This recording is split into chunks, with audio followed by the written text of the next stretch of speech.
வானிலை ஆய்வு மையம் வெளியிட்டிருக்கக்கூடிய அறிவிப்பை மற்றுமோர் அண்மை செய்தியாக நாம் பார்த்து வருகிறோம். நெல்லை மாவட்ட மலைப்பகுதிகள் மற்றும் தென்காசி மாவட்டங்களில் இன்று கனமழைக்கு வாய்ப்பிருப்பதாக வானிலை ஆய்வு மையம் தெரிவித்திருக்கிறது. நெல்லை தென்காசியில் இன்று கனமழைக்கு ஆன எல்லோ அலர்ட் கொடுக்கப்பட்டிருப்பதை அண்மை செய்திகளாக நாம் பார்த்து வருகிறோம்.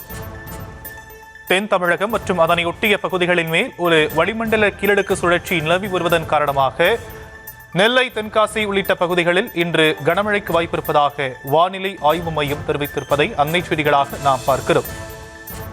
நெல்லை மற்றும் தென்காசி மாவட்டங்களுக்கு கனமழைக்கான எல்லோ அலர்ட் கொடுக்கப்பட்டிருக்கக்கூடிய நிலையில் தென் தமிழகம் மற்றும் அதனை ஒட்டிய பகுதிகளின் மேல் வளிமண்டல கீழடுக்கு சுழற்சி நிலவி வருவதாக வானிலை ஆய்வு மையம் தெரிவித்திருக்கிறது.